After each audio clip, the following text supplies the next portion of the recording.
You're good. You're good. All right, we are live on YouTube. 3, 2, 1. Action.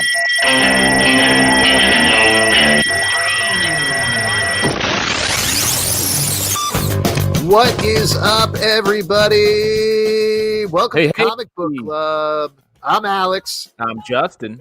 I'm Pete. And we are coming to you live from the internet. Very exciting stuff going on. We have two amazing guests for you guys today. I'm very excited to introduce in a little bit. But before we get into it, I wanted to talk about something, a really important cause that our Patreon Slack has been supporting lately, that I feel very strongly about. I think it's important to talk about this right at the top of the show. They put together a CBC drinking game for tonight. Yes. Boy. Like all professional news outlets, we have a drinking game associated with us. Yes. No, I'm very excited about this. I hope they don't mind us blowing up their spot here, but should I read it off to everybody and so they can play along if they want? Definitely. Of course. Okay, that's so how drinking games work. Okay, so take a shot every time. And actually, I'll set up the end first. They say the ones are hard mode, the twos are easier to manage. Choose. So take a shot every time. 1, Pete says fuck. So 2 fucks, but 2 fucks equal 1 drink. That's right. Which is fair because otherwise everybody would die. All good fucks come in twos, as we say. I like this one. 2, Pete says the art alone is worth it. I do say that a lot. Then I guess over to me. I don't know. I don't want to set this up badly for our guests here, but 1, Alex says, all right, after ruthlessly booting the guest from the video chat. Wow. Is this a drinking game or just some severe burns? Yeah, this is, I'm sorry. It's a roast. That's what it says. I read it wrong. And 2, Alex mentions his day job. It's funny, actually, we were talking about that at my day job. And anyway, never mind. Then we go 1 for Justin. 1, Justin purposely makes Pete angry. Never has. No. Oh, yeah, right. It's always dropping Jedi married to him. Yeah, exactly. I guess that's where the initial anger came from. And 2, Justin's classical training or being a line producer. Great. And as always, I am definitely not a line producer. You're a classically trained line producer, aren't you? That's right. One of Shakespeare's line producers were some of the biggest successes, the most famous members of his ensemble. So there you go. That's the drinking game. There was also some questions about whether rules should include cheesesteaks or anything like that. Do you feel like there should be an extra bonus for talking about cheesesteaks? Is there any specific phrase we could associate with a cheesesteak? That's a great question. Maybe we could say you take a drink if somebody ever says sucking on a cheesesteak. Yeah. I'll tell you what, I'm playing along. That one for sure. All right, so feel free to play along. Obviously, if you're underage, do not drink. If you're of age, drink responsibly and prepare to get schnockered. Now, we're going to invite our first guest into the feed here. Hopefully, everything works smoothly. If it does, he is one of our favorite writers of comic books. Great guy. One of our favorite guests on the show, one of our favorite guests to interview. I'm vamping here a little bit to let him in, but it is Dan Slott, who's the writer. Dan Slott, everybody. Dan Slott, who is the writer of Ironman 2020. He's doing some Fantastic Four stuff you might have heard about. He's also working on the Empire event, and he is slowly accepting and connecting. We'll see if it works. What's your favorite thing about Dan Slott while we're waiting? To get out? Lovely. Well, I mean, I feel like this is something we could talk about when he's here, especially. But we talk a lot about the blend of humor in comics, especially superhero comics, and how difficult it is. And I think he's one of the best. And I think the 2020, the Ironman event, is a great example of that. Yeah, I agree. Yeah, Pete. I mean, you want to talk about it? Pete, do you still do you hold a grudge against Dan because of something he did in the past? Say maybe several decades ago at this point. No, I don't hold any grudges. I think that it does hurt that he enjoys drinking the tears of comic book fans. I mean, that still hurts a little bit. but he is an amazing writer and a fun person to be around. So I'm very excited to get to talk to him. He wants in. Yeah. It's hilarious. It says weird that we're connecting. It is weird that we're talking about him and he's right there. Right. Yeah. Exactly. Do you think they ever have this problem on the Tonight Show? Yeah, all the time.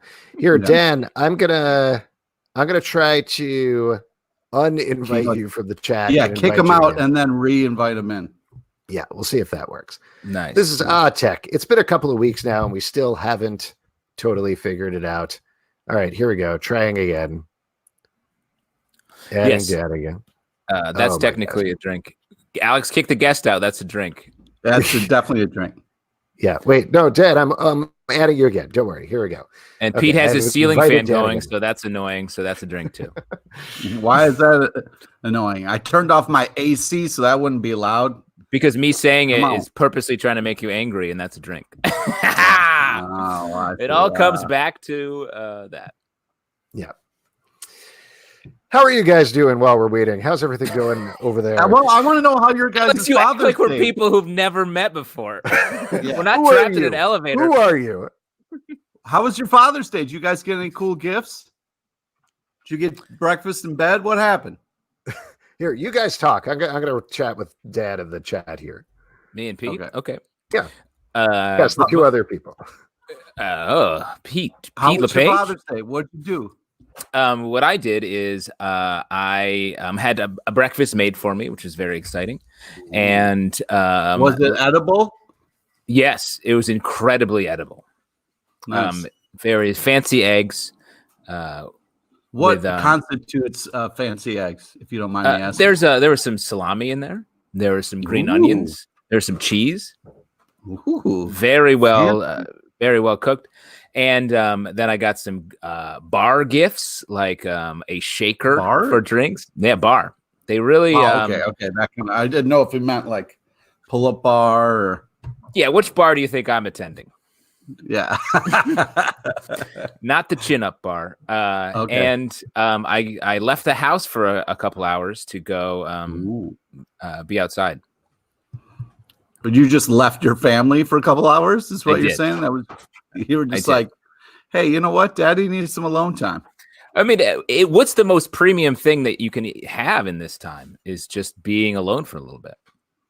Well, that's nice. Did you go for a walk or one of your famous runs? What'd you do? My famous runs? Yeah. I went to the park. You know, the ones where you tape up your nipples and then you go out running for like miles and miles? To be fair, my nipples are always taped. I can't let those things see the light of day. Very sensitive. Very sensitive skin. Pete, what did you do this weekend? Well, Zalbin's moving. I'm also trying to move. So we looked at a lot of different apartments here in Philly. Had found a new hoagie spot that I'm very excited about. Wait, you've expanded out from cheesesteaks to hoagies? Oh yeah, what's going hoagies on and grinders, bro. Hoagies and grinders. Wow, are you sucking on a cheese? Hoagie. Yes. Oh, there's a drink. There's a drink. Sucking on a hoagie. Wow, Real hoagie bear. All right, we seem to be having problems getting Dan here in. Dan, here's what I'm going to suggest. What I'm going to suggest to you is, why don't you log back in? In the meantime, we're going to bring our second guest in, and then we will come back to you. Sound good? Oh, man. Yeah, there we go. Another horrible kicking out of the guest. Wow. But yeah, Dan, if you could log out and log back in, I think that might help. In the meantime, yeah, turn it off and turn it on again. I'm good tech help. In the meantime, we're going to bring in our second guest for the moment, and then we will come back to Dan when hopefully everything has cleared up. Here we go. Let's see if this one works. Everything has cleared up. Tech. I don't know. Got to clear the internet tubes. Yeah, just take my computer and shake it up and down. Hopefully our other guest can hop in here. There he is. Hey, George Gustines of the New York Times, everybody. George, that is a amazing Look at that background. Wow. I did it just for you guys. I cleaned up this weekend and I'm going to show it off. Oh, absolutely man, stunning. That is impressive. I'll just Can get you out walk of the way us- for this. Yeah, can you walk us through it? Well, you don't have to move the camera. Just gesture. Yeah, point. So the top shelf is a lot of DC Direct manufactured and custom made figures, Titans and the Justice League. And then the bottom shelves are gifts or signed books. And this Teen Titans statue of the cover of the Wolf in Paris Titans #1 that a couple of friends got me 2 of them. And then because I'm an addict, I had to buy the rest myself. Wow. That is awesome. Awesome. And you, so the thing that we're going to be talking wow. Yeah. Oh man, that's so cool.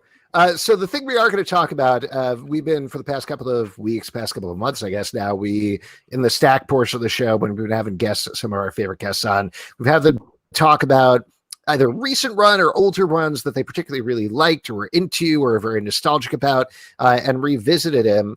And the one that we're going to talk about with you suggested this, and I thought this was such a great idea. Titans Hunt, not the title Titans Hunt, but the new Titans arc, number 71 through 84, written by Marv Wolfman and art by Tom Grummett. I gotta admit, this was an arc that I think like I've seen references to a lot because it's a big Jericho arc, but I realized very quickly I had never read before. So I'm glad we went back and checked it out. Yeah. But why did this resonate so much for you? Why was this arc so important for you, George? I mean, I've been a Titans fan for a long time. We can tell. So I've been through some really, really bad periods with the team where it's just rough to be a fan of the group for as long as I have.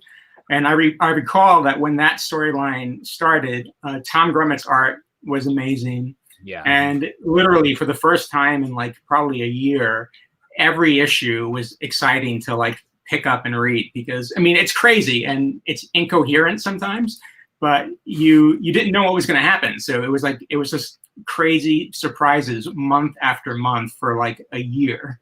And my favorite character dies in it, so that was rough, but it was an incredible year of stories.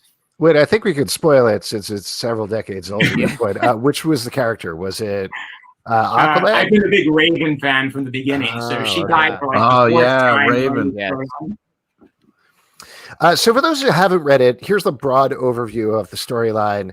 It starts off at the anniversary of the Titans. They're all going to be going to dinner together, and one by one they get picked off by this character called Wildebeest. Nightwing is left alone. He doesn't know what's happening. And Deathstroke essentially is the guy who has to go and rescue the Titans, which is crazy. Yeah, right up top. He saves the day. Yeah. But then it was specifically because like he wants to get his son Jericho, he wants to get him back. But it sort of unfolds very slowly with this mystery where first it turns out like, okay, there's not one wildebeest, there's 2 wildebeests. Then it turns out this whole wildebeest society where there's dozens of them all working together to capture the Titans for some unknown goal. And then ultimately it gets revealed that Jericho is actually the mastermind behind all of this. He's been masquerading as wildebeest the whole time. And that's the first... that's kind of like the first half of it. Then it ends up getting caught in some crossovers, Armageddon 2001, and one of my favorite crossovers. Yeah, for real? Yeah, I liked it. The Wave Rider, into it. Yeah. So it's a great crossover, but then it also gets stuck with the War of the Gods as well. So it's sort of like it kept delaying the story. Yeah, I mean, the thing that I was really struck by, I felt like, to be perfectly honest, this being the first time I read through it, that it starts to fall apart a little bit in the second half once it hits those crossovers, and then it heads in a very different direction. But man, the first half of this storyline, which is still like 6 to 8 issues, is so tense and so propulsive throughout. What I love about... Oh, go ahead, George. No, I just want to say that the Tom Grummett art is fantastic. The first part is a double-sized issue. It recaps the origin of the team and the individual heroes. And you're right. Like I think the first 7 issues or so are probably the most cohesive. and then after that, it sort of starts to go off the rails. What were you going to say, Justin? I was gonna say, I love the way it starts. Like you mentioned, the tension and all the characters. It feels like they've grown up a little bit, and it almost feels like senior year, and they're like all going their separate ways. And then we find that a bunch of them are just dying, and are being captured, and all these horrible things happening. So it has that tense, and I felt some nostalgia there. You're in their heads a ton, like Nightwing. You love just that. Yeah, I do. Nightwing's really like feeling it. Making himself food, not knowing how to shower properly, just having water all over the place. Yeah, it was. I thought it was very interesting, especially the kind of like unfolding of the plot, where you kind of think one thing is happening, then all of a sudden it's like, wait, how many beast men are there?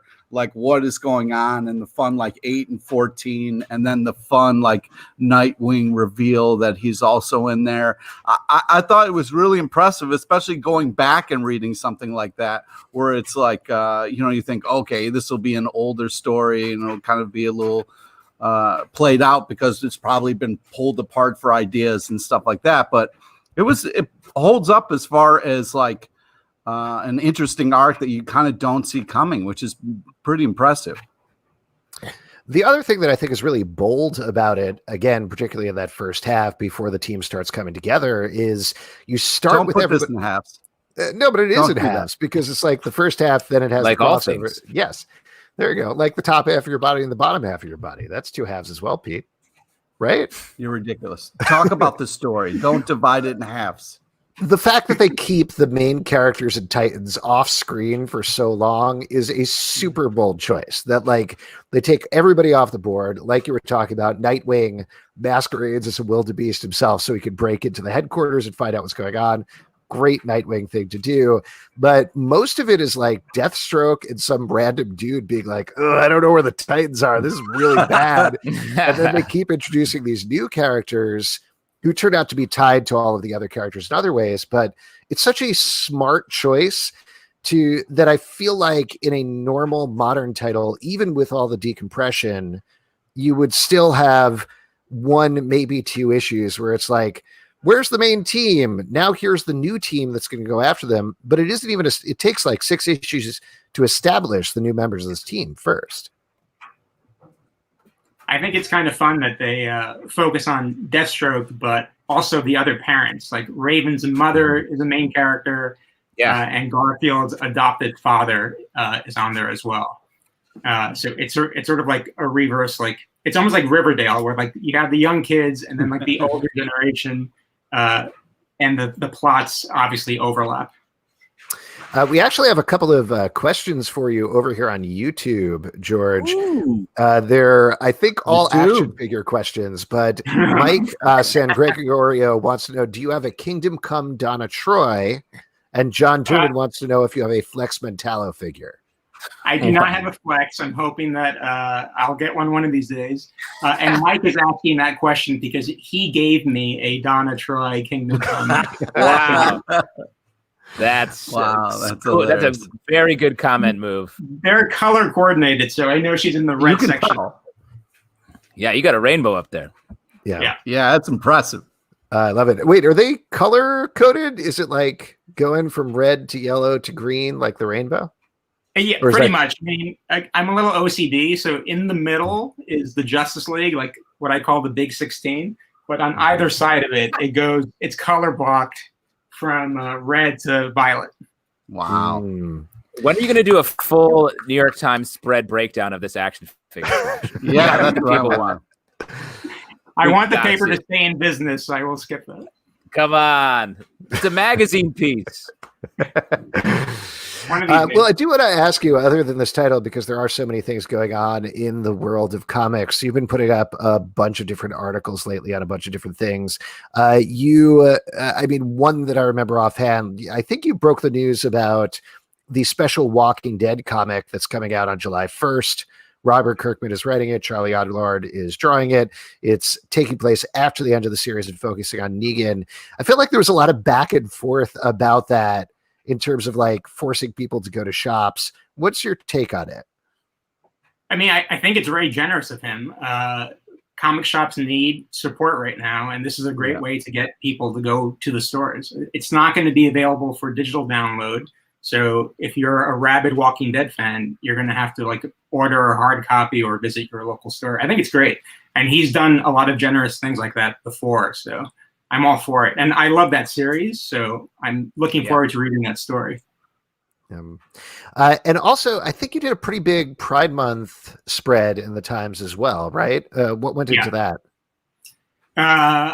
I read a lot of comics because, I mean, thankfully publishers notice my byline, so they're always sending me stuff. Nice. So I knew there were a couple of books coming out in June, timed to Pride Month. And I read the Aqualad young adult novel, which I loved. Graphic novel. So I just started compiling a list, and thankfully my editor said yes. I said, like, I think this is perfect for the month. I can easily give you 6. I ended up making a list of 10 of them. I probably could have done 20, but I sort of have to rein myself in. That's awesome. We got a question here on Crowdcast actually for you as well. This is from Liwana Nana. George, when I was first trying to decide if my podcast crush on Pete should become a real crush, I Googled him, and the first thing I read was your long article. Do you consider yourself a long game matchmaker? Wow. Wait, I'm not sure I understand that question. Pete's girlfriend who's sitting behind him. Oh, you got Pete's girlfriend sitting behind him, and they got together because you wrote an article about this show, and that's how she finds people. She trolls the New York Times and works her way through, and she ended up with Pete. Wow! Yeah. So thank you very much for putting that article out. Yes, I'm a matchmaker on the side also. I appreciate it. And we have another one over here on YouTube. Marvik Yao says, "Hello, George. What's your favorite Funko Pop?" Oh, that's a good one. I try to limit myself because I do need some boundaries. I don't see any boundaries behind you, man. I like the classic Aquaman one a lot. And I was lamenting to my friend that, again, I love the JLA, and the big 16 is important to me, from the original 7 up to Firestorm. I don't think we're ever going to get a Red Tornado or Elongated Man, which is sad to me. So I have 2 spots waiting for them, even though they'll never be filled. Ooh, wow. Spots. All right, we'll see what we can do. That's a direct call out to Funko Pop on this podcast. Right? Red Tornado next month. Or make it happen. George, before we let you go, anything else you want to plug that's coming up? Any articles or things that people should keep an eye out for? It's hard to plug some stuff. I mean, I'm reacting to news usually. Mm-hmm. One of the pieces that I am working on ahead of time is time to the Wonder Woman movie, whenever that happens. I guess it's October now. Yeah, I believe so. Sure. Yeah, I'm not even sure, but I'm going to do a look at her costumes over the years, because there's been like probably 8 or 10 significant ones. Mm-hmm. So, and she's got the armor in the movie, and I'm just going to show like where these references are coming from. Nice. That's awesome. Definitely looking forward to that. George, thank you so much for coming on. It was so good seeing you. Hope you're staying safe and everything. Thanks as always. Bye. See you later, George. We're all journalists, so it makes sense for hanging out. We aren't, but you are. Thanks so much for what you do. All right. Thank you, guys. Bye, George. Bye. See you, George. All right. So we're going to try to set up Dan here again. Come on, Dan. This is it. We'll see what happens. It's going to take me a second, but I did want to mention, while I am looking for his name here. Here we go. Titans Hunt was the storyline we were talking about with George. It is in the New Titans 71 through 84. Definitely check it out. I was really surprised. I think you can read the first half. Hey! And there's Dan Slott. This is like, was it like Three Kings, where they can't get the army's thing to work, but then they do their phone? Like, it's like my iPad didn't work, the computer didn't work, but hey, iPhone, yay! Yay! Dan, so good to see you. How are you doing? Oh, man. Good to see you guys. I am good. I just spent 14 days in isolation so I could visit my parents. Oh, yeah. Good son. So there you go. And that yesterday went was well. the first day, and Mom gave me a haircut. Oh, well, it looks very nice. I like it. Good. That beard looks like perfectly groomed. I would not let her near the beard. Yeah. Go near the beard. I'm like, no. Did everybody freeze? Well, listen, you have lots of stuff going on, as always. Lots of comics, lots of things you're working on. The big one that's coming out tomorrow is Ironman 2020. Oh my God, number 4. Wait, we lost Pete. Yeah, he has a grudge against you because of the SpiderMan stuff. So he's so he just logged out. He left. He booked it. Really? No. He just has bad internet, probably. He'll be back in a second, I'm sure. Or he's gone permanently forever. Iron Man 2020. We're going to talk about it though. This storyline is great. It's also so complex in the best way, I think. Like, for anybody who hasn't been reading it, there's an AI revolution. There's Arno Stark. There's Tony Stark thinks he's an AI. Maybe he is. Maybe he's not. Hey, Pete, you're back. Wow. Talk about, I mean, you've done a couple of interviews about this anyway, but talk about with the genesis of the Iron Man 2020 thing. I wanted Iron Man 2020 so bad. The second Bendis left for DC to do Superman, they called me on the phone and said, Dan, we wanted you to know before it broke in all the trades that Brian's going to DC. And I was like, oh, that's a shame. Like, he's a powerful force in the room. He will be missed.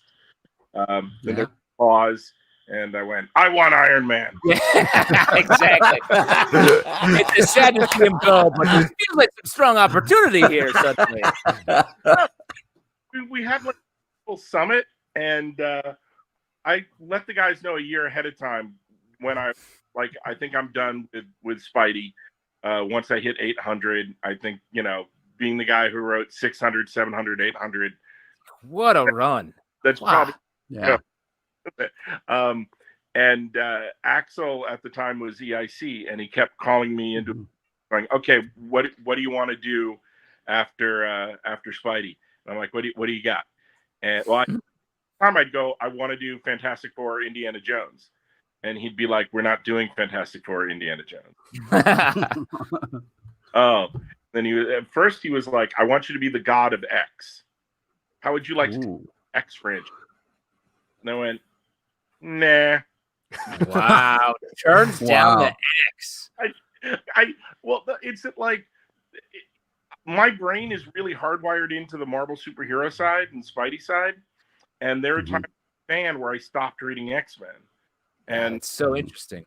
There's huge gaps in my X-Men knowledge. And if you said, hey, you have to be the guy, if they said to me tomorrow, hey, do a Nightcrawler solo book, I'd be like, okay, I could do that. But you say, have to be the god of X, I'm suddenly looking at like 6-7 years of comics I got to read across multiple titles. And I don't want to be the guy that screws it up. Right. Wow. Jonathan Hickman, all the power to you. God bless you. But yeah, I'm not going near that. And then, so they're like, every time I kept going back to Axel's office every couple months, he'd be like, what about this property? And I'd be like, nah. He'd be like, what do you want to do? And I'd be like, Fantastic Four and Indiana Jones. He'd be like, we're not doing it. Appreciate your tenacity on that. It became a running thing, and he was getting kind of mad. And then suddenly, like, I started running out of track. Like, we were getting closer and closer to 800, and I didn't have a book to go on to. And I started talking to other editors about one-shots and graphic novels, just anything.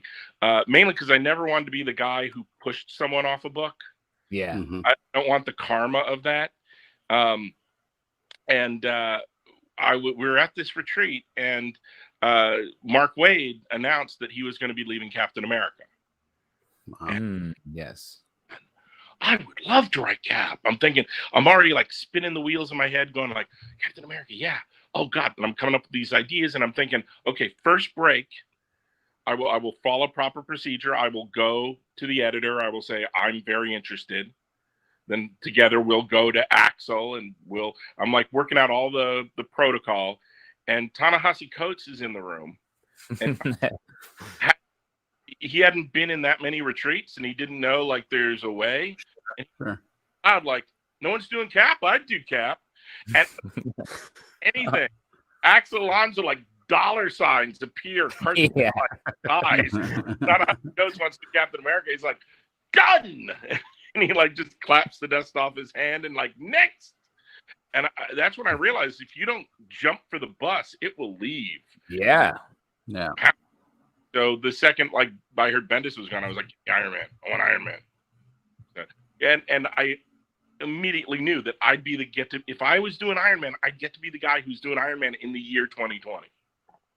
Like they said to me, like, what would you do if you had Iron Man? Like right after I pounced, and I went, it's Rick and Morty meets Black Mirror all the way up to Arno Stark becomes Iron Man 2020.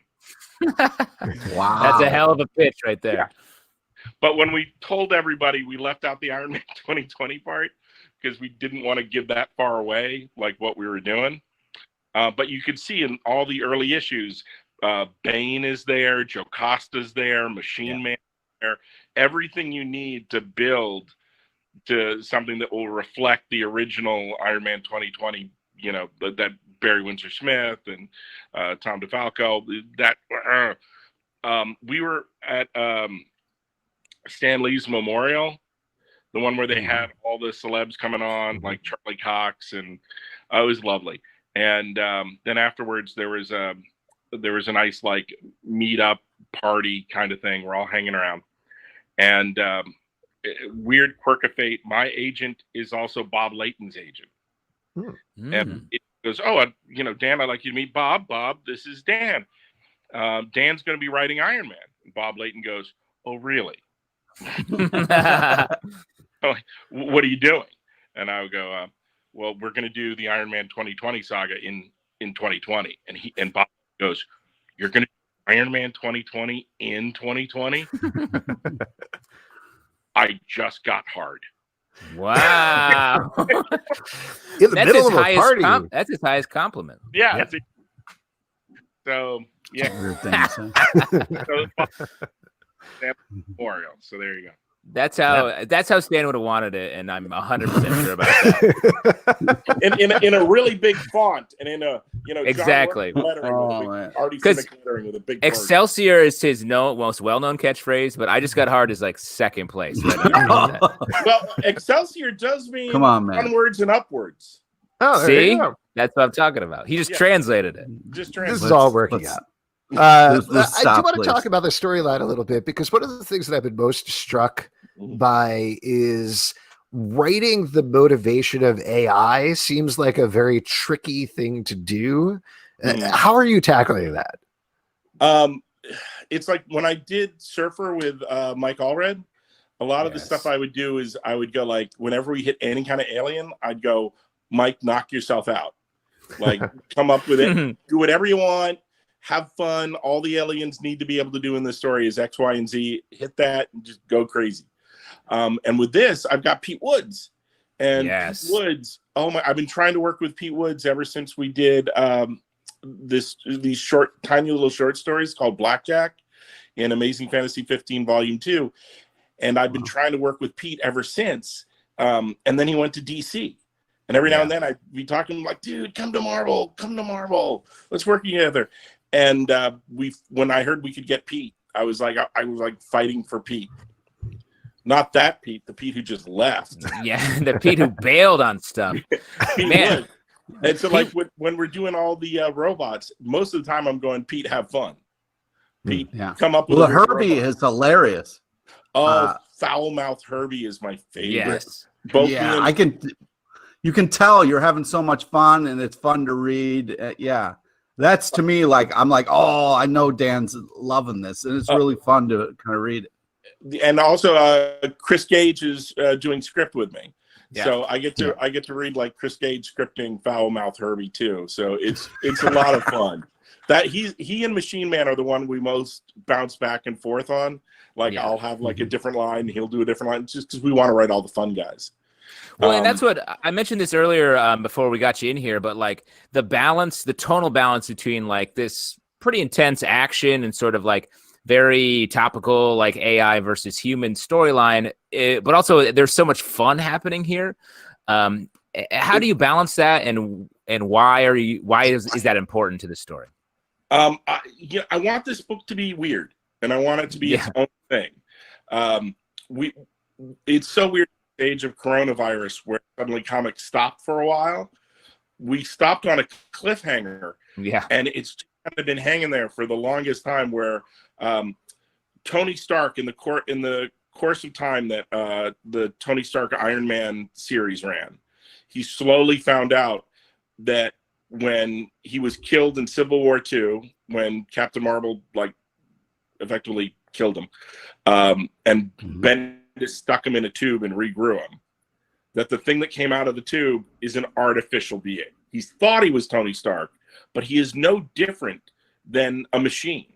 So now he's on when that gets revealed to the world, that since Arno built the tubes, the robot, the artificial Tony Stark that came out of the tube, it's property of Arno Stark. So all the work product that it's made, Stark Unlimited, any kind of devices in the building, that's all Arno's now. And that's how Arno became Iron Man 2020, is that his brother is an artificial being now. And that being, we found out at the end of the first issue of Iron Man 2020, is he's calling himself not Tony Stark, because that's like his human name. He's not that anymore. In his mind, he's Tony Stark's greatest invention. He's Mark 1. Is it like not the Mark 1 armor? He's Mark 1. So it's in that bulky armor, but when you take it off, it's Tony Stark, but he grew his hair long like John Wick, because that just looks it does look cooler. What we just had in the end of issue 3 is Mark 1 led a rebellion to take down Banetronic's tower, where they were going to put like an OS code into this kind of cloud and take over every AI in the world. And they would all just be the willing slaves of Arno Stark and Bane. And what happened was, at the end of it, Iron Man 2020 blasted his brother, Mark 1, off the top of the building, and he fell all the way to his death. Yeah. Dun, dun, dun. That's where we've been for 3 months. So we've been waiting to get to issue 4 so long. And once you hit issue 4, it's a roller coaster ride to the end. 4, 5, and 6, it's this big ass blowout, and then boom, then you get a whole new run of Iron Man. We actually have a question here that I think segues nicely here in the comments over on Crowdcast. What is the timeline between Empire and Iron Man 2020? I realize obviously that is such a good question that I will never answer, because when you're in the moment in Marvel time, everyone wants to know, how does Inferno tie into this Daredevil story? How does Civil War tie into what's currently going on in Ms. Marvel? And unless you're Jonathan Hickman and you tell everyone all your books are ending and we're doing Secret Wars, and unless you have that level of 800-pound gorilla in you, then we don't want to tell you, because if we tell you the order, then you go, oh, well, obviously he gets through that story fine. Right. And now he's over there. Or, oh my God, that story can't have any meaning, because then he's got to go be Iron Man 2020. So we'll tell you when it's over. Do you think back in the day, back in ancient Greece, they were like, how does this Hercules story myth tie into the Zeus myth that I've been reading? Because I feel like it's slightly unrelated, but you don't go at all. No, Zeus was a goose, and he had sex with this woman and made this other person. And is that the same goose that shows up in? This is actually more of a comment than a question about the story of Zeus the Goose. I want to know how Phoebe Faye's sister over in Mad About You, like, yes. How does that work? When? That's great. Well, I do want to ask you about Empire, though, because that has been a long time coming. You're going to be writing, I think, the Fantastic Four Empire issues. What can you tease about that? Because I feel like we don't know a lot about it at this point. Okay, Al Ewing and I got together, and with Tom Brevoort and Alana Smith, and we mapped out all of Empire. Wow. And Al goes off, and Al writes the thing, and it's epic. We've got all these really big beats. One of the things I like about it as a Marvel event is all the pieces on the board are in such completely different places. By the time things happen in this story. One of the most notable things that happens, like right off the bat, is the Kree-Skrull War, which is one of the pillars of Marvel Universe history. It's something that in real time, ever since the Kree-Skrull War was introduced in the Avengers, it's been going on in some form or other throughout the Marvel Universe. Yeah. And Marvel time, in the world of the canonical world of Marvel, it's been going on before the Kree had their first space gun. It's been like when they were Savage Kree, when the Skrull came down in their saucers and messed with them. This is the war that's been going on for millennia. And one of the promises of current Marvel Day lore is that Hulkling, Doric's 7 or 8, Doric, Emperor Dork, he would grow up to become the person that unites both the Kree and the Skrull races. And that's happened now. We've reached that point in one where Hulkling has become the emperor of the combined. The Kree-Skrull War is over, and they've joined forces. It's all the Kree and all the Skrull together as one united force, and all heading straight towards us. And yeah. So you're going to get Avengers, you're going to get Fantastic Four, you're going to get some Marvel characters that are surprises. It is the culmination of everything that's been building up with the Kree and Skrull ever in the history of Marvel Universe. We've already a lot. Yeah, we've already shown in in upcoming covers. Like, one of the cool things that you'll see happening is Carol, Captain Marvel, will become the new Kree accuser. She will get. There's lots of cool things. Lots of cool things are happening. This will have repercussions. Al Ewing is writing all of our space books, Guardians of the Galaxy. You're going to see that the stuff that Al is doing and the stuff that we're doing in Empire will have a major ramification on. If you care about cosmic Marvel, you can't miss this.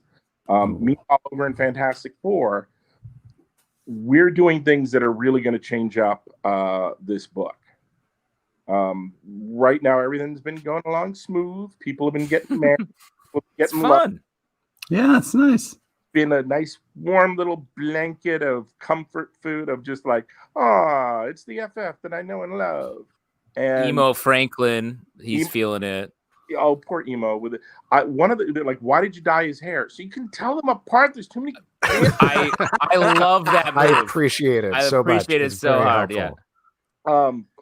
Yeah. Watch out, Valeria. Just so you can tell them apart from long shots. That's not the only reason that happened to Franklin. Poor Emo Franklin.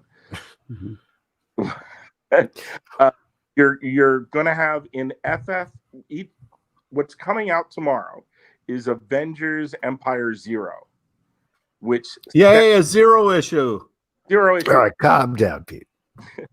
But Empire Zero sets the stage with everything that you're going to need to know about the Avengers and who they're dealing with and what characters are coming from their side. You'll see. And in FF Empire Zero, this issue, even if you're not reading Empire, if you're just a Fantastic Four fan, you want this. You want this so bad because it's characters and concepts that are going to stay with the Fantastic Four, that are going to be developed and progressing through Empire. I don't want to give anything away. One of the things you're going to meet a new Elder of the Universe. Ooh. So Elders of the Universe, for guys who don't know, they're the beings that have been around the universe the longest, and they get so bored that they find one thing in the universe they love and care about, and then they become the master of that thing. Whether it's Echo, the champion who becomes the greatest fighter in the universe, whether it's I will be the best gardener, I will be the best runner. It's classic boomer behavior. They're just trying to take ownership of one thing. And we're going to meet a new one, and she is the profiteer. And by the time you reach the end of the universe, she wants the most toys. She wants all to accumulate the greatest amount of wealth and treasure, and you'll find out a major thing she's been messing around with in the Marvel universe. That's exciting. For a second, I thought you were going to say it would be like the tweeter or somebody like that, and gets the most retweets in the universe. Oh dear! What a dream! My sidekick hashtag and hey, we got a couple of questions here over on YouTube. I've got a question. Oh, you've got a question. We got a question here over on PeteTube. Yeah. Two questions. Ooh. One is I'm worried because you've been talking about Fantastic Four. Shouted statement. And you're setting up all this lovely things with Fantastic Four, and I'm worried you're going to break our hearts and drink our tears again. Is that true? Care to comment on that? Care to comment? We've been seeing in FF, one of the things we've been hitting pretty hard in the book is family. Yeah, that makes me worried. And now that we've gotten where we wanted to get to, now I think we're going to go to the next stage is coming up, where it's going to be like the thing I like the most about the Lee Kirby run, like the greatest. So, you can be a Byrne fan, you can be a Hickman fan, you can be a Wade Ringo fan, but all of us go, it's Lee Kirby. Lee Kirby is the Rosetta Stone of Fantastic Four. It's everything you ever need to know. And one of the things about them is the FF were always going somewhere new. They were always the Marvel Universe grew with the FF. You didn't want to see the 8th Diablo story. You wanted to see the next thing. And you kind of felt this when you were reading like the first Inhuman saga, and you could kind of feel like Lee and Kirby going, yeah, we're done with that. Galactus! Part 1 of Inhumans, part 2, and you're getting halfway through, and screw it, we're going home. Now to the next thing. And there's going to be that kind of vibe. Coming back to the book, you're going to see things you've never seen before. We're going to go places we've never been, things that will have ramifications for the Marvel Universe. Let's go. Let's explore. Let's see. Let's do. And I love it. With that always, with that comes a price. Oh, boy. Yeah. I love when characters pay a price. Don't get on free. My follow-up question is, we hear this a lot, like, oh, yeah, it's a 0 issue, but it's so important to the story. If it's so important, why isn't issue number 1? Why make it a 0 issue? Is that a sales thing? Like, what is the thought process? You hate numbers, Pete. Go talk to someone, a numerologist. Don't lay this at Dan's feet. The issue 1 is super important. It's super important at issue 1, and issue 0 is super seems important. lesser. Yeah. Oh no. Issue 2, that's really important. Do not miss it.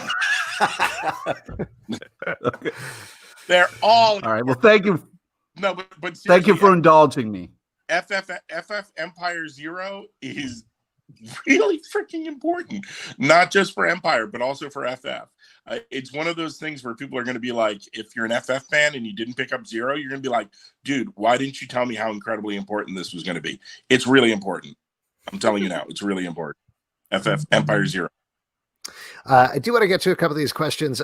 Bilal says, Dan, love the big reveal on your FF run. Spoilers if you haven't read it, with Reed not being totally at fault for turning Ben into the Thing. Will that change how Reed looks at things going forward? Okay, that's a good question. People are like, oh my God, you've changed the whole dynamic. Reed found out that when they were in the Marvel 1, no one had named the ship yet. When they were in I love it. They were in the Marvel 1 rocket. on the first mission, and they went through the Van Allen belt and they got bombarded by cosmic rays. Ben had asked Reed, like, I'm worried the shields aren't strong enough. And Reed's like, oh, the shields are strong enough. This is Reed Richards. He got the shields right. He got it right. There was a being, this kind of planet full of xenophobes that didn't want the FF landing there. And they had this technology, and the overseer, the ruler of that planet, cranked up the volume on the cosmic rays. And so Reed got it right. And Ben, from Ben's point of view, Ben's like, oh man, all these years I've been blaming you, but you got the shields right. It happens. But from Reed's point of view, nothing has changed, because Reed's point of view is now, yeah, I got the shields right, but I got space wrong. I thought I could just go wherever I want and we could go to another planet. It never came into my mind that someone out there would attack us, that someone out there could do this to us, or we're not. Reed feels Reed still feels he let everyone down. But it wasn't because of a scientific equation. It's because he didn't understand the people out there in the universe. He didn't understand the threats. Something you could say about Reed, maybe not understanding the people around him on Earth. Yeah, interesting. Reed got his science down, but he doesn't always have people down, and and he still feels incredibly responsible for what happened to Ben and everybody. This is a question from Jose Cardenas. Speaking, I love the new character Sky that you added to the cast. What's it like writing a new FF family relative? It's fun. She's kind of like when we introduced Dawn Greenwood and Silver Surfer, they were told right off the bat, you're the most important person in the universe to each other. And they go, why? And by going through the whole adventure, by the time we get to the end, now we understand why. And this is similar but different, where Johnny was a kid and he didn't want to, how do you get a kid onto a rocket? Like, Johnny had done all the prep work, even though they snuck in. He had his little jumpsuit ready. He had the right size helmet. He'd been prepping. And you find out that he just felt this pull. Something about that star, that adventure. He did everything he possibly could to train, even as a teen, to get, to be the backup guy. And there were two other guys that were supposed to go where Sue and Johnny went, two other astronauts. And they worked really hard to be the backup crew. And then they stole the ship. And what you find out is on this planet, there's this device you look through and it finds you your soulmate. And everyone on that planet has been perfectly matched to each other. And this one character, Sky, the day Johnny used Reed's scanning device to look at the planet they were going, it somehow got conjiggered with everything else. And they found each other as soulmates, though they didn't know it. So this has been a romance predestined in the stars, why Johnny got on that ship. And this has been, and she hasn't been with anyone else on her planet. And at the end of the story, Johnny's like, well, see ya. This is just like Crystal. I'm going back to my world. And she's like, no, my culture says I need to go with you. So even they're still in an early stage where the destiny has picked them for each other. But Johnny doesn't want to be with anyone. He's Johnny Storm. When will you reveal her to be a Skrull as well? That would so suck. There's going to be stuff with Sky. And there's you'll see. But hopefully, if the further we go into this, hopefully she'll either earn being Johnny's soulmate and he'll earn being hers, or let's put it that way. They'll earn being each other's, or they won't, and they will go their separate ways. So like all relationships. Yeah. Or maybe there'll be a twist on it. I would bet it's going to be that last option you just added. Probably. Probably the last one you said and curled up your face when you said it. But right now, they each have these kind of armbands that are like the equivalent of engagement rings. that you can't take off. They phase through your clothes. They're like, ah! And if you're Johnny Storm, imagine someone stuck an engagement ring on you and you couldn't take it off. Yeah, it's great. That's a fun bit for Johnny. I'm not saying they're soulmates. I'm saying this machine chose them to be soulmates. So we'll see what happens. Well, I love that story. Like it's the perfect foil for the sort of ladies' man Johnny Storm storyline. Is someone who's like, no, whatever you do, my belief system is built around us being soulmates. So this is it, dude. Or is it? Because she's not going to be. We're going to play fair. The more you see of Sky, the more. Wait for it. Okay. All right, fair enough. Very specific stuff that I'm sure you definitely can talk about from Ultimate Branson over here. I think this question got buried. Yes, it did a little bit. But can we expect to see Jessica Jones, Reed, Blue Marvel, and Captain Marvel team up in Empire or after Empire like they did in Incoming? There will be repercussions to what they did together in Empire. And you might see repercussions of that in what will surely be Pete's favorite named thing, Empire Fallout Fantastic Four number 1 something. It'll be something.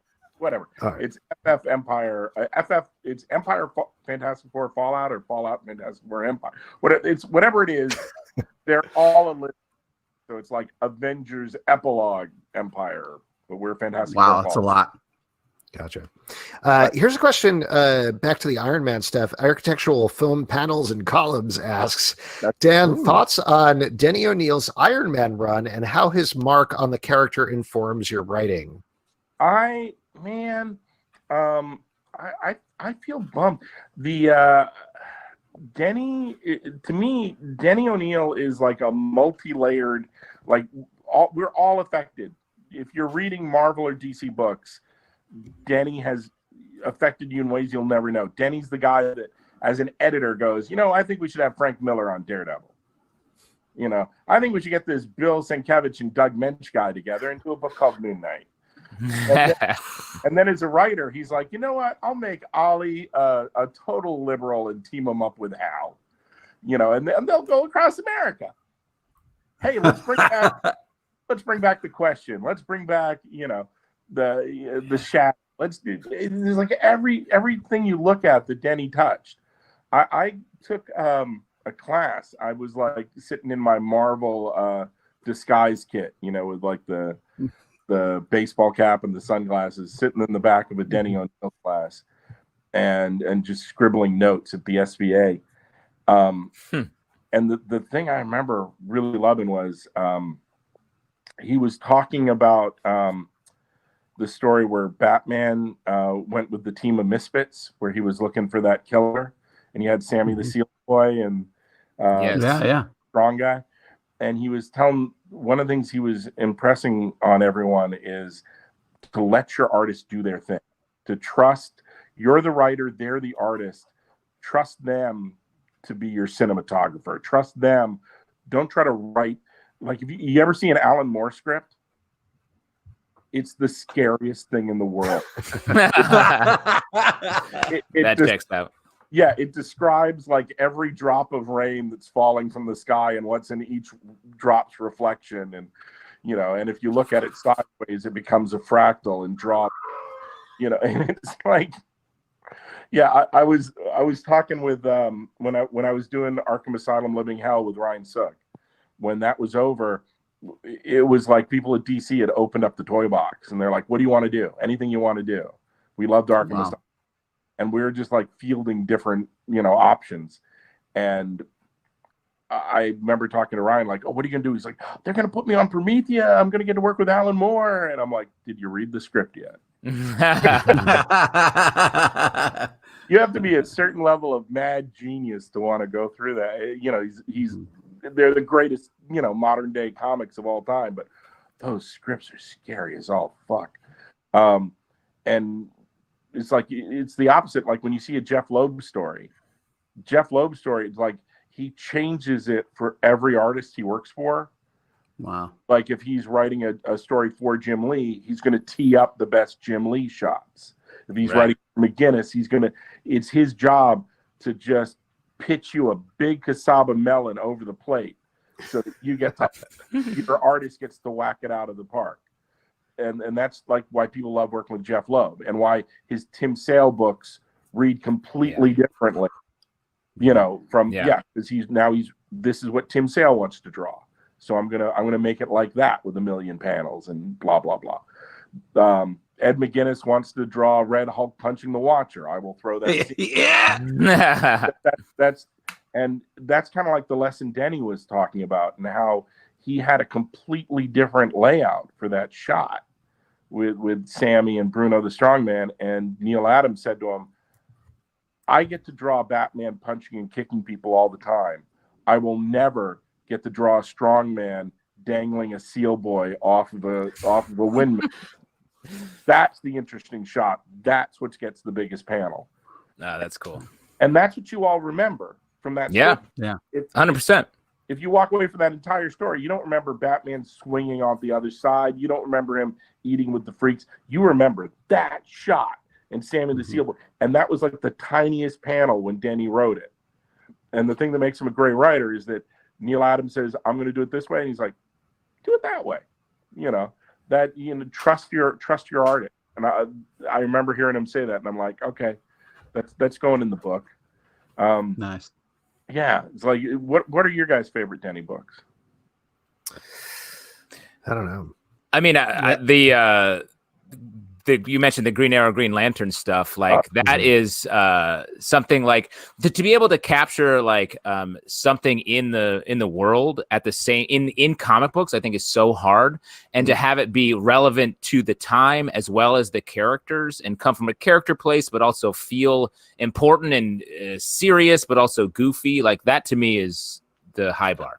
Yeah, the one that DC was giving away for free that I got to reread was pretty amazing, where it kind of talks about racism, and it has this really powerful panel where it was just like, and you're just kind of like, oh my God, that was written and made so long ago, and it's so relevant still, which is very sad, but so great. And they didn't try to overwrite it. They didn't try to spell it out. They just kind of like sat it there, and you sat on it a little bit, and it was just so powerful. And that Neil Adams face of that guy, you just felt everything.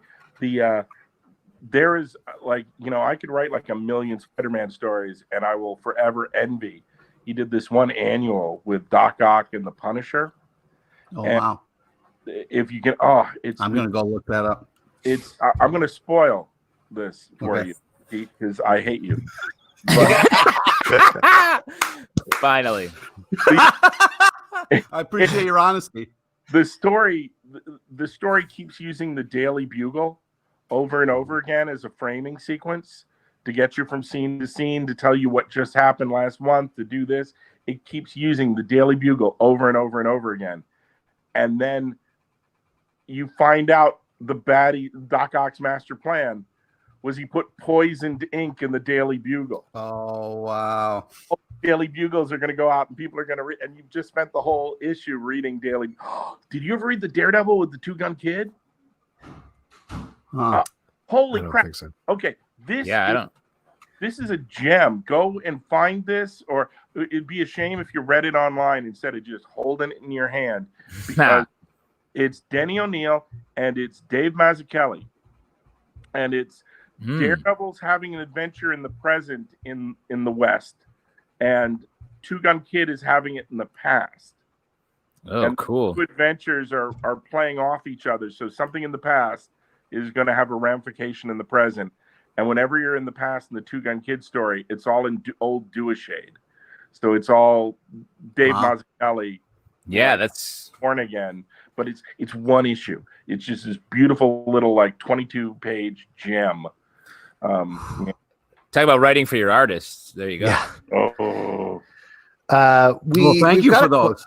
Yeah, thank you, Dan. We have a question here over on Crowdcast from Ben the Border Collie that I think is really important to get into. Ben says, Dan, who of Pete, Justin, and Alex is most likely to make a deal with Mephisto And as a follow-up question, why is it Pete? Pete, what would you sell to have normal numbers in your Marvel comics? You'll never have to see a number 0 again. Yes. Pete. I would never make a deal with Mephisto. Never. A real hero wouldn't. Pete, but never read a Punisher comic ever again. Woo! Oh, Dan Slott, you're the best. Well, one of these days I'm going to paint my body red and show up at Pete's apartment in the middle of the night, and we're going to test this out. We'll see what happens. I'll never fault. Question. Dan, before we let you go, obviously you're very busy finishing up Ironman 2020. You got FF stuff, you got Empire stuff. Any teases? Anything else coming up for you that you could talk about at this point, or is it all sealed lips? Ironman 2020 is, thanks to COVID, is done in the can. Like all the 6 issues that are done. I'm working on. I'm wrapping up some FF Empire stuff. That's going to come at you fast and furious. It's going to come out like once a week. You're going to get like once Empire starts, it's just boom, boom, boom, boom. Wow. Did you see I did that and Pete disappeared? That was No, it's amazing. I've tried that for so long. It doesn't work. Something I've kept up my sleeve for quite some time. And a story I've been building to for almost I've kind of had 2 careers at Marvel. I worked in the 90s, mainly doing Ren and Stimpy and bits and bobs here and there. And then I came back to Marvel. Ren and Stimpy. Yay. I came back to Marvel in 2004 with She-Hulk. Ever since I came back in 2004, I have been dropping seeds and hints in almost everything I've worked in, whether it's Great Lake Avengers, Mighty Avengers, Avengers the Initiative, Silver Surfer. Almost everything I've worked on has been dropping little hints and puzzle pieces that will build to an epic story I have wanted to tell ever since I was like, a 9-year-old, 10-year-old kid. Like wow. my own story. There is an element of the Marvel universe that is so core to the Marvel universe that no one has played with. Oh my God. Because people were like, you work on SpiderMan for 10 years and people are like, you came up with that Spider-Man? No one's done that before? Yeah. I'm like, so I like to think that's one of my tricks I keep in my sleeve is coming up with that thing that no one's, all this time, no one thought to do that. And I sat in fear and horror for like my entire comic book reading career. And then especially being in, like getting a chance to write it, like hoping no one would get near this golden nugget of the Marvel universe that's just been sitting there that could be the catalyst, the moving force behind a giant, super epic thing. And yeah, we'll get there. We do have one guess just to throw out at you. David Mackay in the comments says "Reckoning War?" ? I'm losing feed. Oh, you're breaking up. Sorry. A real fuzz there. That's the new version of going into a tunnel. Is just covering the camera with your finger. Sorry, I'm getting feedback here. Sorry about that. But I don't know what it is. You can say the words, but what is it really? That's exciting. That is very exciting. And so, wait, you're about to spring that trap, or are you still just peppering through? It's after We're gonna. It's weird because people would say like, "Oh, why don't you do that in SpiderMan? Why don't you do that there?" And I'm like, "SpiderMan's not cosmic enough of a book." There you go. All right. Yeah. So this. Now I'm playing in a cosmic field. Yeah. So very interesting. Very exciting. Exactly as we planned. With the first family of Marvel. So yeah. So it's time to, we've had all the family feel goods for a while. So now it's time to start the foot on the accelerator and where's this rocket ship going to take us? Ooh, nice. Man, Dad, that's awesome. I can't wait to read that. Thank you so much for coming on. It was so good seeing you again. Yeah, it's so great to see you, Dan. Yeah, everybody pick up Ironman 2020 #4 tomorrow. Stay safe out there. Nice to the end. So excited. P1's it's so good. Yeah. All right. Bye, Dan. Bye, Dan. Bye, Dan. All right, Dan Slott, everybody. As we said, Dan. go pick up Ironman 2020 #4 out in stores and online tomorrow. Now we are going to move to our next section, which is my favorite section because you all make it up. It's your audience question. Yeah. And for your audience questions, all you have to do, as you all have been doing, drop your questions either in the comments over on YouTube or ask a question over here on Crowdcast. We got lots of stuff already, so let's jump right into it. This is a question from Eduardo. Eduardo says, any recommendations for how best to use a habanero sweet potato hot sauce? Great question. So this is, we have a patreon.com/comic book club.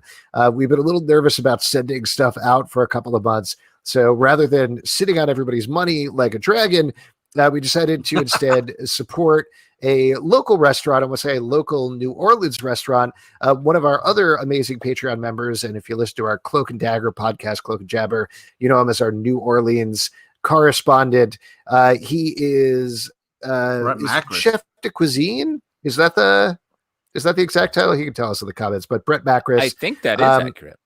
Yeah, at a place called it's Cochon, right? I assume how it's pronounced. I'm asking the comments directly, and Brett will tell me yes, I have been to this restaurant and had a fantastic meal. Yes.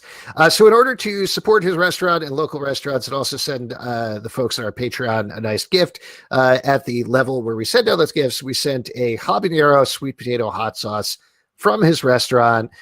The recommendations that Brett has is it's really good on pork and shrimp, great on Mexican food. And also in our comments, Beer Cat PhD says, had it on some grits with crumbled bacon a few days back, and I highly recommend that. Ooh, man, that sounds also that's pizza. So It'd be good. Great on pizza too. Don't forget that.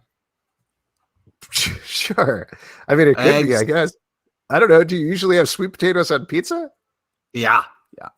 What are you, saucing up your pizzas? Oh, sauce it up, bro. Wow. Especially What when don't it's you sauce, Pete? What don't you man. sauce? You got sauce everything.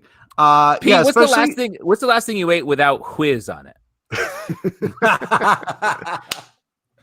Ooh, I don't know.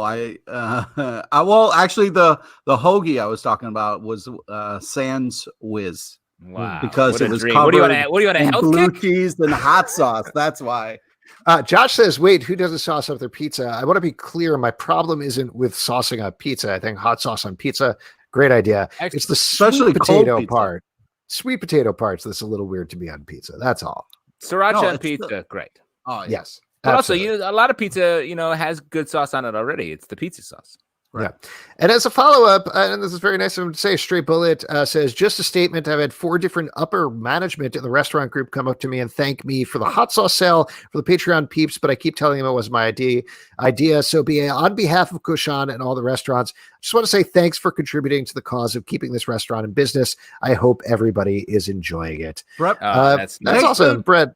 Yeah, we're happy to take help. the credit, Brett. Come on, you deserve it, buddy. Yeah, you take that credit because let me say, you have another. I'm going to make another order tonight because I haven't had the sauce and I want it, so it's coming at you.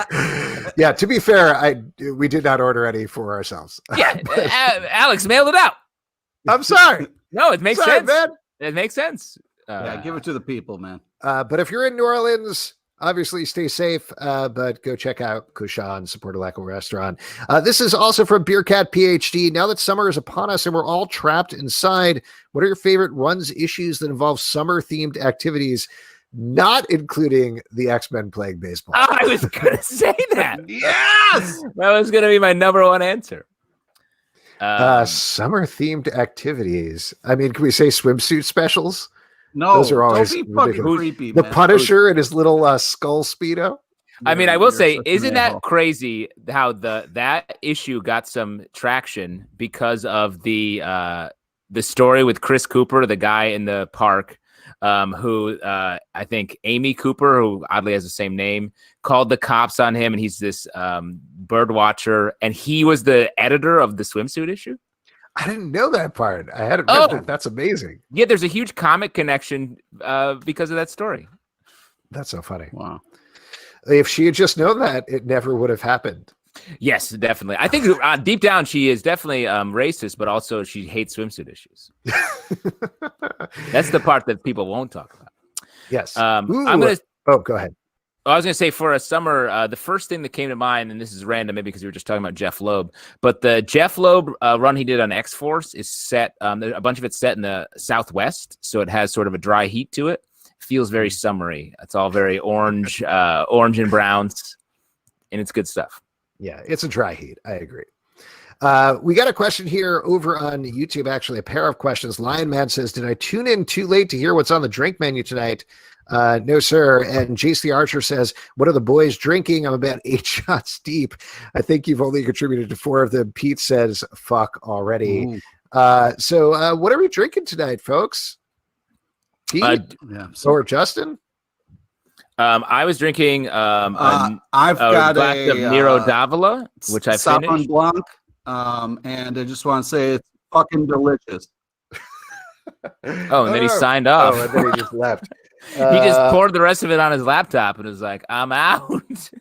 I picked up a San Francisco IPA from Anchor, which is pretty good. It's very fruity. There's a peach and apricot, which is not usually my favorite, but I do love Anchor Brewery. Anchor Steam's very good. And thank you for calling out. I did switch to beer. I'm drinking Founders All Day IPA. Nice. Which is a nice, just utilitarian beer to have around the house. I've found lately I've been off IPAs. In your face, Alex. I've been drinking lighter beers. Well, you're the king of heavy ass IPAs. I do really like IPAs. I feel like if you're drinking a beer, it's got to feel like a beer. You know what I'm talking about? Exactly. You want to be sucking on an IPA. I'll see if I can get Lachlan Monroe to record that. We'll see. Yes, please. Let's do Welcome back, Pete. You missed me being ripped for having IPAs. Here is a here's a question from Kevin. What's a team book you really liked without ever caring for any of the members' solo titles? Ooh, good question. Yeah, I like this. This is a little bit not the answering the question directly, but I feel like the Defenders in all of their different iterations is such a different take on all the characters, and it gets all the characters out of their usual tropes. There are a bunch of iterations of the Defenders throughout the years, but like seeing Doctor Strange and the Hulk like hang out, like it feels like a totally different title. So if you like those characters but want to see them like being weird, that's a fun book to check out. Alpha Flight's the only thing that's coming to mind for me. Interesting. I feel like, I don't know, I have such an affinity for those characters in particular because I love the John Byrne Alpha Flight run that I feel like I would follow them almost anywhere. But I get what you're saying. Like you're not necessarily going to be like, got to check out that Sasquatch title. Oh yeah. Shaman, is he being spun off? Love it. When can we get a Puck standalone? Say that though, I would pick it up. No, that's the thing is I would pick up all of those, but it's not like a no-brainer necessarily. Yeah. Man, that is a tough question. I think you both had good answers. I'm gonna have to keep thinking about that one because nothing's coming to mind necessarily. I mean, you could say like New Warriors is another good one. Any like title where the team came first is obviously sort of I think that has there ever been a team New Warriors where a character spun out of that as the real sort of hero of it? Night Thrasher, Speedball. I mean, I'd love that Speedball standalone series, but we just haven't gotten it Yeah. yet. Wait, he started in a standalone series. Speedball? No, he was in SpiderMan. Oh, was he? He was in a couple issues, I believe, of SpiderMan first, and then new one like ages ago. Because I think Robbie Baldwin, maybe Peter Parker babysat him when he was a kid, or there's some weird Spider-Man connection there. Interesting. Okay, we got a question here over on YouTube from CT Kook. If you could have a dream writer write your dream character, what would that be? Oh boy, I think it would be my wife and William Shakespeare. Wow. Cool. Is she standing right behind you? Did you? Or her and William Shakespeare standing right behind you? Either side. Did you know William Shakespeare was my original wife? I guess for dream character, it'd be the chattering teeth and haunt my dreams every night. And a dream writer would be anyone who's not writing it right now because it's scary as fuck. Oh, man. Chatter dreams, bro? Chattering teeth. Oh, that's Pete, creepy. you got an answer to that one? An actual answer? I don't know. We both answered really well there. So yeah. I'm trying to actually answer the question, and it's hard. I think that, like, I don't know. There's been some fun, like, changes of writers, but there has been some fun It'd changes. be interesting. Has Jeff Lemire ever done like a Legion title? I feel like that's maybe not like my dream or anything, but somebody mentioned Legion, not apropos of this, over on the YouTube comments, and I feel like he's very good about delving into a character's psyche, and that would be an interesting fit. That's cool. That's interesting. I'm going to throw out for a more realistic answer. Al Ewing on Hulk has been such a deep dive into sort of horror, body horror, dysmorphia kind of stuff. So like putting him on like a Batman would be cool. Really getting into the identity shift between Bruce Wayne and Batman, I think, is something that has sort of been very lightly touched on lately, but not enough, I think.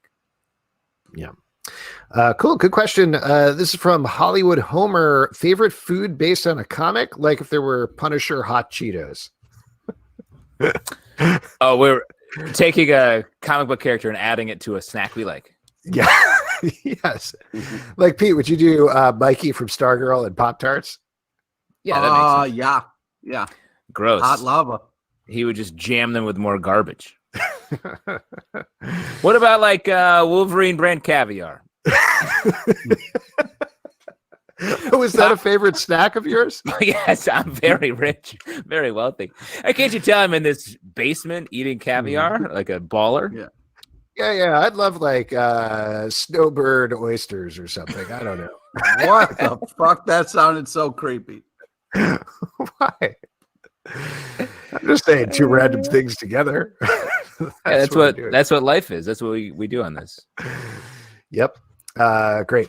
Good question. The Watcher brand binoculars. That's just a good product. Yeah. Speaking of snacks, we got a question here specifically for me, I think, from Dino740. How are those patriotic ass Oreos? This is... they are now selling it was supposed to be for the Olympics, which is kind of sad, but they have Oreos that are red, white, and blue, and they say USA on them, and then they have the Olympic symbol. They're fine. They taste like Oreos, but they have a lot more cream because they have 3 layers to them, so it's a little too much. Yo, you got to get off this Oreo train, man. I feel like every new Oreo, you collect Oreos. Hey man, it's all I got. I collect them with my tummy. Wow. That's gross. Hydrox? No, thank you. Okay, this is from Joe Crack. How old is Mikey? Who's his mom? Will these origins be explored in the Barb and Mikey show? For those of you who haven't been watching Stargirl, we've been doing a podcast called Star Guys, all about the show. And there's actually 2 shows going on there. One is about Stargirl and her compatriots in the Justice Society of America. And then there's another show that is all about Stargirl's stepbrother, Mikey, and the hilarious candy adventures he gets involved in. Pete, do you want to feel this one? Some people argue is a better show. Nobody argues that. And when you try to argue that, we're like, that's just not accurate. Because I think we've all agreed, and the show is about to get into the storyline for the second half of the season. Mikey sucks. And stop saying that. Mikey sucks on a cheesesteak, is what I say. He's comedy gold, all right? All he's doing is just giving you a little bit of Mikey and a fun show. And, it's just nice. It's nice to have some comedy there. He's comedy. Sucking on a cheesesteak. Yeah. He's comedy. He's comedy copper. He's comedy like old nickel. Comedy You're zinc. an asshole. He's not comedy gold. Yeah. He is comedy gold. Here we got one about video games from Ben the Border Collie. The SpiderMan PS4 game prominently featured Peter working with the NYPD. How would you like to see that reconciled, handled in the Miles game? Interesting question. Great question. I mean, I feel like a lot of media, TV, movies, video games included, are going to have to do a vast just reassessment of how they handle cops in all of these games. Whether it's going to change long term to be like kind of grim about it depends on how much the world actually changes long term versus the reactionary things that people are doing right now. Hopefully it does change for the better. Hopefully there's some permanent change made. I'm not very hopeful, but we'll see. Really, I'm actually more hopeful with the cancellation of live PD and cops. And I worked on a show for the same production company that did live PD, and I have plenty to say about that. Probably not right now, but the fact that those shows were canceled, and I feel like shows like Law and Order, NCIS, there will be a reaction in some regard there, I hope. And I think across the board, I think people will be more aware in their storytelling. It won't be just a given thing. Because so much of Law and Order, I feel like, is what people think about cops. Like, we forget how much that media influence has on everyone. And the effect is much larger than we've thought, I think. Yeah, I mean, to that point, this is back on the TV thing, but there's the new Law and Order series that's coming out with Chris Meloni, and I'm sure they rejigger this given everything that's going on, but they were very specific about the plot is like him grappling with what does it mean to be a police officer at this point in time. And so that's going to be coming out in the fall, and I think that's going to be a really big show. People love that character. They love Law and Order SVU. So if they deal with that in a realistic way, that will keep the conversation going, which is definitely a good thing. Yeah. As for Miles, I guess we'll have to see. Hopefully they do. I mean, hopefully, like, I don't know. I guess we'll see what happens. Somebody joked abolish S.H.I.E.L.D., which is funny. Defund the Marvel NYPD. But I could also see them doing something where it's like switching to that, right? Like S.H.I.E.L.D. is this ephemeral, weird thing in the same way that Hydra it's not specifically Nazis, though it is Nazis. So like Marvel stuff can still get away with stuff like that without specifically doing the thing they're talking about. Yeah. But I guess we'll see. This is another one from Hollywood Homer. Favorite unfinished comic series. Something went down and it wasn't complete. Ooh. That's a tough one. I'm trying to think. I can't wait to see. Okay. No, go ahead. I was just going to say, I can't wait to see how Saga is going to unfold. It's been so long in the process that it's such an amazing series, but I really want to see how it's going to end. I feel like we will find that out. I think, is there anything that's been like canceled abruptly or something where it's just, we've lost a thread? Well, I mean, we didn't. This is not like my favorite title of all time, though this is a good title. But we were just talking on the stack about the Ghost Spider title, which just kind of ended in the middle of a storyline that was a pretty good storyline, and it's surprising. They say they're going to pick it up, but I don't know. We'll see what happens. I guess I feel like it's probably not going to pick up exactly on those threads so much as Ghost Spider will show up somewhere else. This is sort of in line with that. It's not my favorite title, but I do like it, and I've been thinking about it a lot lately. Scarlet, Bendis's title. That I don't think that finished, or at least I didn't read the end of it. And that felt lately has been felt oddly prescient about what's happening in the world now. Yeah. So to find out what happens there will be interesting, and how. If he's written it or not, like how world events changes it. And that started so great. Yeah.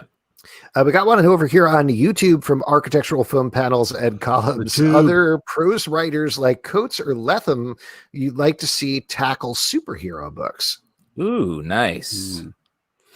You know, he's done comics already, and I would prefer he does the thing that he's supposed to be doing.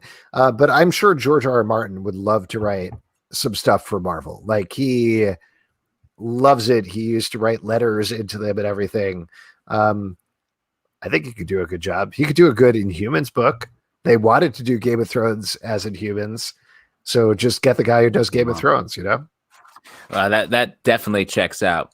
I'm trying to think of what books are really anymore. Right. Yeah. Good luck with that. P, what do you say? Books? Books? Don't Pete, read them. Books. Don't, I balance my drinks on them and stuff, but that's about it. Balance. Wow. Yeah. This is not this author's dead, but Kurt Vonnegut is one of my favorite authors, and I would be curious what his comic book take would be. Man, that would be a huge get. Yeah.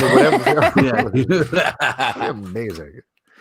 This is a good one from Jace the Archer. Would you guys consider Image an indie brand still? It feels like it's safe to refer to them and Marvel as the big three now. What do you think about that? I like that. Even if that, I don't know what the sort of numbers or readership, if that backs up those stats, but I like to consider Image alongside them, because as far as titles I look forward to, like, I feel like so many Marvel and DC titles feel like just reading the news a bit, like keeping up, and the Image titles are where there's such a creative upswell across the board. Yep. Yeah. Cool. This is a question from Josh. In the vein of Tom King's Mr. Miracle and the Vision, what hero would you like to see in a slice of life style story? This is probably top of mind because we just had Dan Slott on the show, but the Thing is just always great for like a down-to-earth story. I know it's been done before, but I feel like that's always like one issue where he mixes it up with the Yancey Street Gang and then he's back to superheroic stuff. Like, seeing just a day-to-day of the Thing hanging out in New York feels like a very natural fit to me. This is a random answer, but I feel like USA Agent or US Agent, that character who's like an asshole, seeing like, it feels like it's like the Hawkeye series where the Matt Fraction run, like seeing an asshole version of that would be very interesting to me. To me, like there have been a bunch of stuff done with her, but I feel like Storm would be a great one to kind of get like a real deep dive into her life. Would be great. Like that idea. We got a bunch here. I want to read this one because I just don't know where it came from. It must have been in reference to something we said earlier. This is from Pablo D. Martinez. What's the worst place to eat anywhere? Pablo. That's a great question. I guess my answer is the Subway right next door to the pit where we do our pit loft where we do our show. I mean, that's closed. I mean, all restaurants are closed. They don't exist anymore, but that's closed. Yeah. And I guess technically my answer is the Rainforest Cafe in the basement of the Carousel Mall in like 1998 in Syracuse, New York, where I grew up. I would say the anywhere in the Port Authority. No, there's a great oyster bar there. I guess my another answer would be Pete's. It's called Snowbird's Oysters. Yeah, very tasty. Pete's Mountain Dew Kitchen is another one that I feel like. Don't. That's a great bar. Mixes a lot of great cocktails, all using Mountain Dew. It's a good time. I've tried the Code Red nachos, Pete, and they are not good. Here we got I think one more here from Ben the Border Collie. Anyone else think Downtown Blue Valley and Stargirl bears a striking resemblance to Danny the Street? What do you think about that? Pete, you watch Doom Patrol? Yes? No? Yeah. I mean, I can definitely see that. I think it's just kind of more of a like kind of American town type of thing that they're going for. But Wait, so you don't think it's this character from Doom Patrol? It would be. I love Danny. I think it's awesome, but like, I don't know. Well, I'll mention I do think it's totally different, but for my day job, I've watched the first 3 episodes of the new season of Doom Patrol, and they're awesome. Yes, I am flexing here, but they're so good. I will talk about Doom Patrol forever. Pete's Punisher Apron is asking, "Where's the Doom Patrol podcast?" We gotta. I don't know. I don't want to say fucked up, but we've got a boys podcast we just launched. We may have another one that we're working on right now that'll be launching soon. But maybe we should reevaluate at some point. If we have time, we should go back and do a Doom Patrol podcast because that show is so good. So good. Oh my God. We're just like, do it. This is what happens when you play a drinking game. Everyone's opinions get to be all caps by the end. All right, folks. Thank you so much for your questions. You're all amazing. Oh, we are also getting a +1 and a +2 over on YouTube as well. Oh man, the pressure is building. Wow. Before we wrap up here. Not before we wrap up here. That's it for your audience questions. We're going to move over to trivia. We're going 2 hours. We're doing a 2-hour show today. All right. We are. Let's do it, Pete. Come on. Get ready to sucking on a cheesesteak. Yeah. Oh, let's get ready for trivia with Pete LePage. All right. Well, we just need a first hand up. I guess Pablo D. Martinez is technically first hand up guy. Let's invite Pablo in, but today's trivia is on topical comic news. Topical comic news. Who would have seen it coming? And you're gonna win $25 gift card to Midtown Comics. There you go. I've invited Pablo in. He's got his first hand up. He's accepted and connecting. So let's see what happens. Oh, Dan Slott's back somehow. Hey, Pablo. It's been a minute. How you doing? Good to see you, buddy. Before I turn it over to Pete, I have a question for you. Okay. I have a question for you, Pablo. What is the worst place to eat ever? Ooh, okay. The worst, I had to say a restaurant, which escapes me now, which has been 10 years ago. So it's, I think, around the East 110. Yeah, I had to wait like a full half hour to 45 for something. So it's like, I mean, great point, Josh, in the comments. Never eat in the past, and that is the worst place to eat. All right, I'm gonna let Pete take it away now with some trivia. All right, great. So listen to the question. Listen to all 3 possible answers. Get all 3 questions right. $25 will be yours. And again, it's on topical comic news. Question number 1. Dan DiDio, former DC publisher, revealed in an interview that he hated Wally and whom? Is it A, Nightwing, B, Batman, or is it C, Sandra Oh? So it's either A, Nightwing, or Batman. What are you going to go with? It's got to be A. That is correct. Here we go. Question number 2. Dan Fogler, comic book club veteran, returns to comics at Heavy Metal with what title? Is it A, Moonlake, B, Brooklyn Gladiator, or C, Tony Collette? So it's either A, Moonlake, or B, Brooklyn Gladiator. That is correct. Nice. All right, here we go. Last one. Top Cow announced the winner of its talent hunt, naming blank as its writing winner. Is it A, Adam Breen from Dublin? Shout out to Dublin. Or B, Steve Crumbs from Dorchester? Or is it C, Joe Morton? So it's either A, if you would like $25, or you could be completely wrong. I could be completely right because it's A. That is correct. Wow, nice turnaround. $25 will be yours.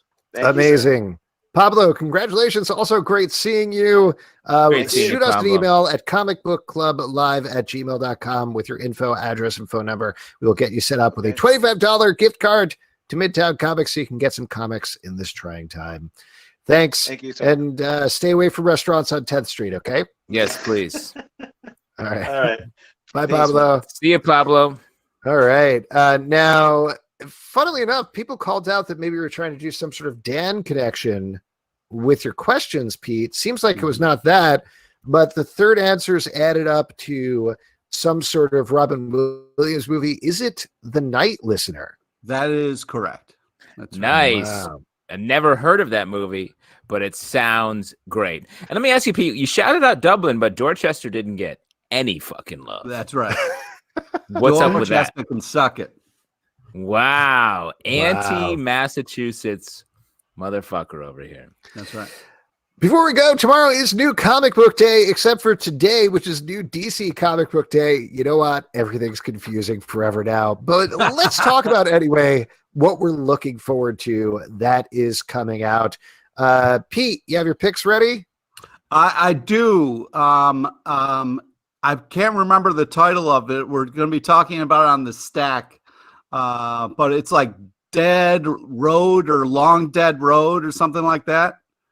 Dead Body Road, Bad Blood. Yes, that is correct. That is correct. That I'm looking forward to that. It's a really fantastically drawn book. It's got a lot of action, and I'm really looking forward to it.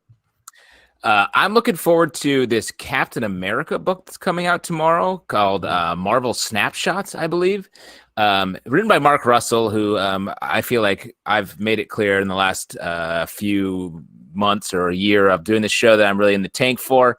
Very excited for the take on what this issue is about. The art's by Ramon Perez, I think, an artist I really like. Very much looking forward to that. I'm looking forward to Wicked Things #2 from Boombox. This is a really fun book that we talked about the first issue of the Stack. We'll again be reviewing it on our Stack podcast, which shows up in the Comic Book Club feed and its own feed at 9 a.m. Wednesday mornings. This is about a teen detective who ends up going to a detective convention / award show, getting framed for a crime, and now she has to get herself out of it. Again, very fun, very all ages at the same time. Really enjoy this book quite a bit.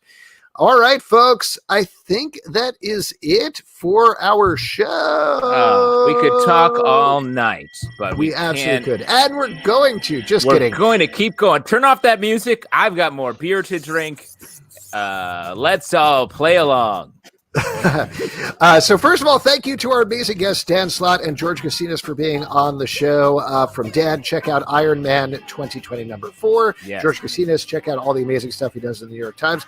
Next week on the show, we have two more great guests. We're going to have Daniel Kibblesmith. One of our favorite people to have on the show is going to be here, as well as Adam Lawson, who is the creator of a new indie comic called The Eighth. So that should be a lot of fun. Also, a couple of other podcasts to check out. As mentioned, we do Star Guys, our Star Girl podcast. Let's Hear It for the Boys. Our Boys podcast is currently running as well. You can check us out at patreon.com/comicbookclub. Also, iTunes, Android, Spotify, Stitcher, or the app of your choice to subscribe and listen to the show. iTunes, leave us a comment. We appreciate those quite a bit. comicbookclublive.com for this podcast and more. At Comic Book Live on Twitter. And that is it. Folks, thank you so much as usual for hanging out. We really appreciate you. Stay safe out there. Thanks, everybody. Good night. Love you guys. Good night. Yeah. See you soon.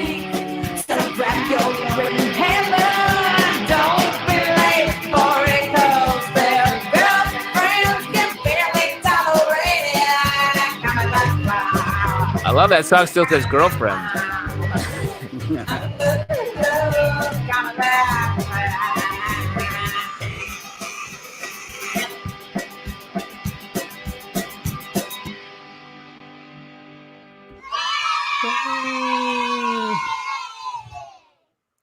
Good night, everybody.